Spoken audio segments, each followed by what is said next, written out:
Howdy everybody, it is Generalkidd here. How's everyone doing today? So, for today's video, we're going to be doing another weapon comparison across all the Halo games. More specifically, we'll be taking a look at the rocket launcher, and even more specifically, the Spanker rocket launcher, which is the correct way to pronounce the name. I've heard some silly pronunciations of Spanker out there. I think someone said like Spunker before, but it's definitely Spanker rocket launcher. So anyways, the Spanker rocket launcher is probably one of the most iconic weapons in the Halo series, probably right up there with the assault rifle and the Magnum. But anyways, so for this video, we're going to be comparing the rocket launcher across all of the original Halo games, including Halo 4. We will not be comparing Halo 2 Anniversary or Halo 5, because as I mentioned in previous videos, we don't have the tools to be able to access the actual statistics for the stats for this weapon to make an objective comparison. So we can only do the ones where we actually have access to the stats. So starting with Halo 1 or Halo Combat Evolved, let's take a look at the stats for the rocket launcher. So the Halo 1 rocket launcher has a max range of 128 units. It has a velocity, an initial velocity of 12, I assume meters per second. But after firing it, it eventually slows down to 10 meters per second. And it does maximum damage of 330 points of damage. But since it's a rocket launcher, we'll be adding the splash damage radius, which it has a radius ranging from 0.5 to 2 world units. So that's the Halo 1 rocket launcher. Looks pretty solid, right? It does pretty high amount of damage that will kill anybody that it impacts, essentially. So let's move on to the next Halo game. So Halo 2 makes a lot of improvements to the rocket launcher. Obviously, it's still the same old Spanker rocket launcher, but it has a lot of improvements to it. Mainly, it adds the feature to lock on to vehicles, ground vehicles and air vehicles, as well as turrets, which are technically still vehicles as far as the game is concerned. But anyways, let's take a look at the stats for the Halo 2 Spanker rocket launcher. It has a max range of 175, a velocity starting at 8, accelerating up to 20 over time. So already higher than Halo 1's rocket launcher. But its damage is interesting. It has two separate types of damage. It has impact damage and explosion damage.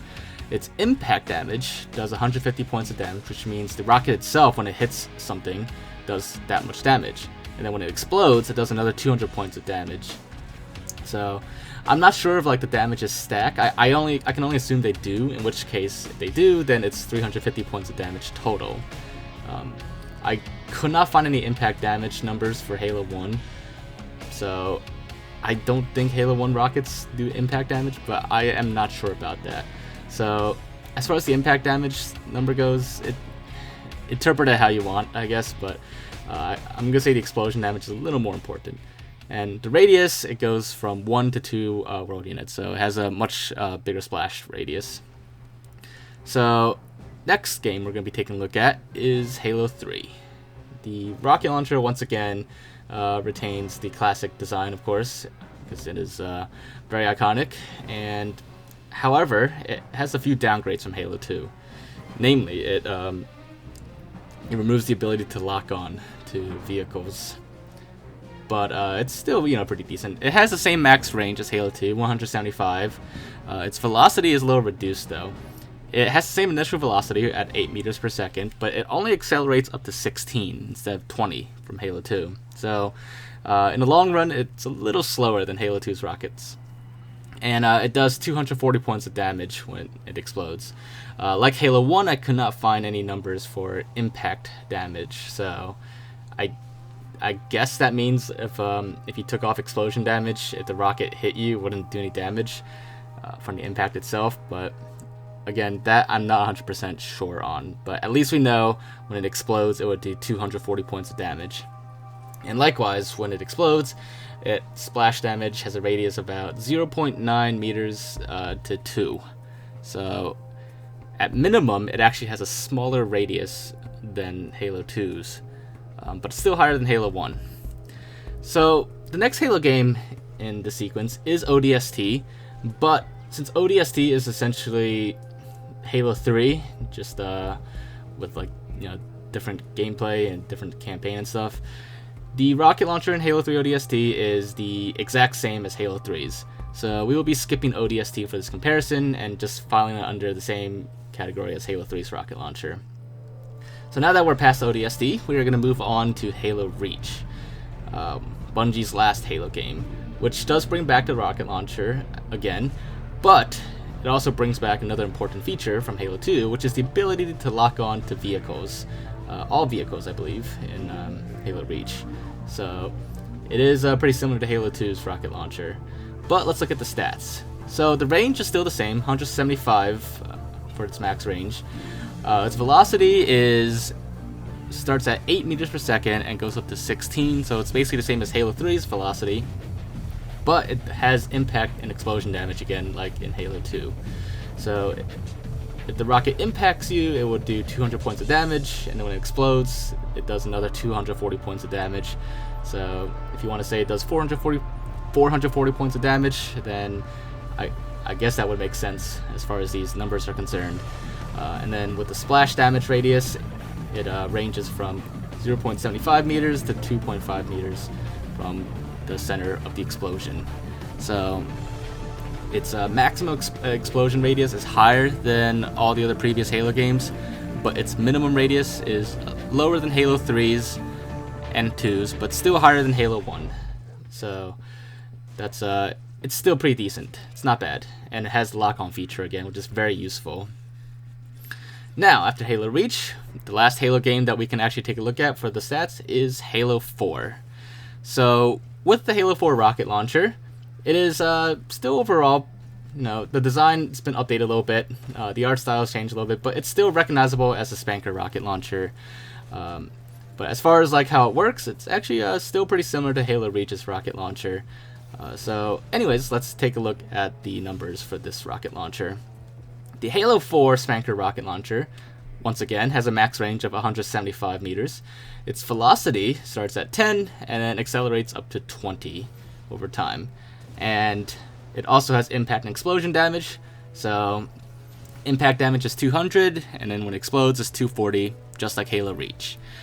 So it's pretty much almost the same with these stats. However, its velocity is a little higher than Halo Reach's, both with the initial and its maximum velocity. As for its splash damage radius, it ranges from 0.9 meters to 2.5 meters from the center, which is higher than Halo Reach's minimum, but the maximum is still the same. So Halo 4 and Halo Reach do have the highest splash damage radius, but Halo 4's has higher minimum velocity and higher maximum velocity.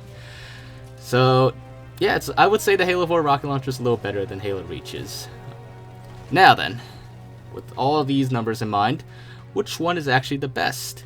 Well, I would have to give that to the Halo 4 rocket launcher. I mean, ultimately, if you get a direct hit on like any character with any of these rocket launchers, it's instant kill.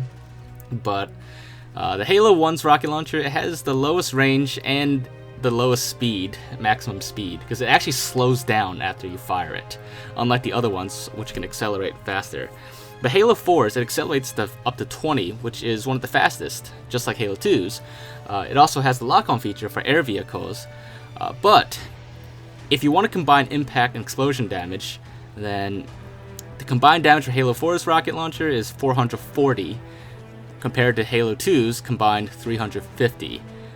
But even if you take the impact damage, because I'm not 100% positive on how that works, its explosion damage is still 240 compared to Halo 2's 200.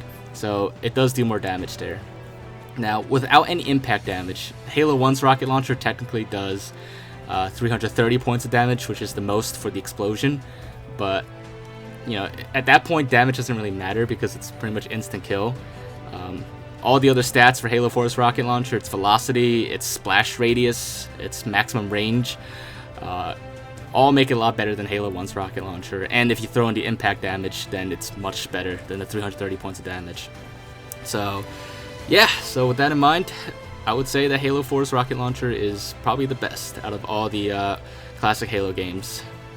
So yeah, hopefully you guys found this video to be interesting and informative, and if you did enjoy this, make sure to leave a like, leave your thoughts in the comments, let me know what you want me to compare next, and I'll do my best to look into it pretty soon. So, just post in the comments and I'll see what you guys want. And then if you haven't subscribed already, do make sure to do that. And I will see you guys next time. Bye, guys.